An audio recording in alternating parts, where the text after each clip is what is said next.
Assalamualaikum warahmatullahi wabarakatuh. Perkenalkan, nama saya Siti Hartini Hamid. Saya mahasiswa dari semester 5 Universitas Khairun dari Fakultas Ekonomi dan Bisnis jurusan akuntansi. Di sini saya akan mengajak teman-teman untuk membahas tentang entitas teori. Nah, baik, di mana pengertian dalam entitas teori di sini yaitu entitas dalam teori adalah konsep yang digunakan untuk merujuk pada objek atau elemen dasar yang dijadikan objek kajian dalam suatu teori.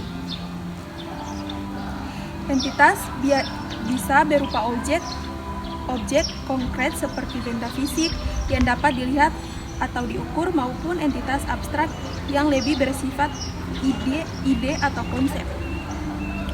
Dalam dunia ilmu pengetahuan seperti sosiologi, filsafat, hingga ilmu komputer, entitas memiliki peran yang sangat penting dalam penyusunan kerangka teori yang lebih luas.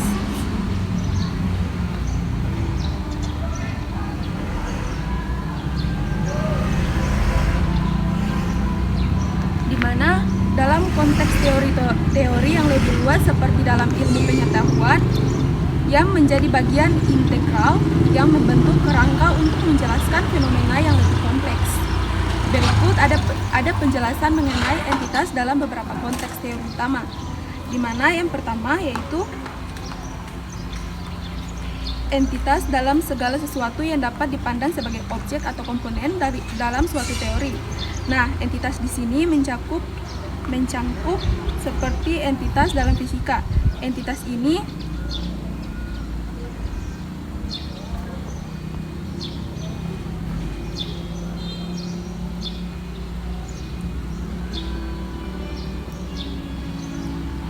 ini berupa partikel, benda, atau fenomena alam, misalnya dalam teori relativitas atau entitas yang dianalisis bisa berupa objek atau yang bergerak dalam ruang dan waktu.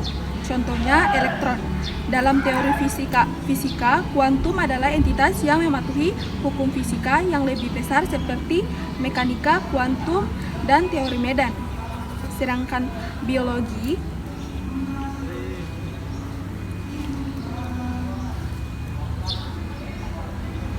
Sedangkan entitas dalam biologi di sini yaitu entitas berupa organisme seperti sel atau spesies atau bagian-bagian dalam ekosistem. Contohnya, dalam teori evaluasi, entitas bisa berupa spesies yang mengalami perubahan melalui seleksi alam.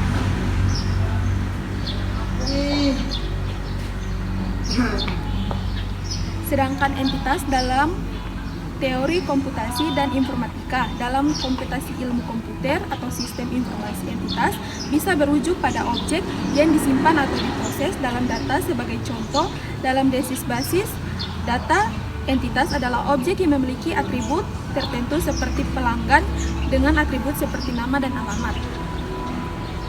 Di sini juga ada entitas dalam teori matematika. Dalam teori matematika di sini merujuk pada entitas yang bisa pada objek matematika seperti angka, faktor, matriks, atau bentuk geometri lainnya. Seperti teori matematika mengkaji pada sifat hubungan antara entitas ini serta aplikasinya dalam berbagai masalah praktis. Di sini juga ada entitas dalam teori filosofi. Nah, entitas dalam teori filosofi di sini merujuk pada entitas yang lebih abstrak seperti ide-ide, kategori, atau bahkan prinsip-prinsip dasar yang menjadi dasar pemikiran dan argumen. Filosofi seringkali memfokuskan diri pada apa yang ada ontologi dan apa yang bisa dianggap seperti entitas dalam realitas. Adapun entitas dalam teori sosial. Nah, dalam teori sosial di sini, entitas merujuk pada faktor sosial atau kelompok yang berinteraksi dalam struktur sosial. Ini bisa mencangkup individu, organisasi, atau bahkan konsep-konsep seperti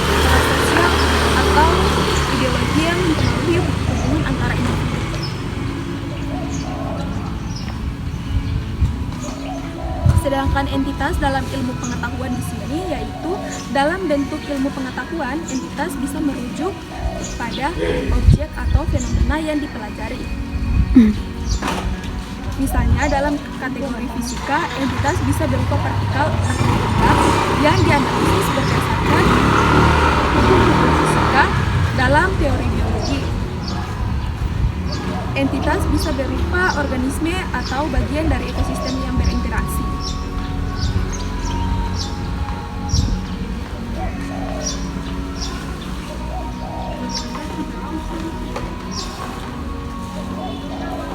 Sedangkan entitas dalam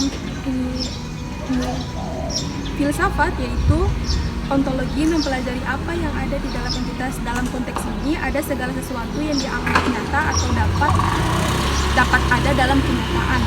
Contohnya dalam teori ini yaitu teori realisme. Entitas ada di dunia ini dan independen dari persepsi manusia atau entitas abstrak.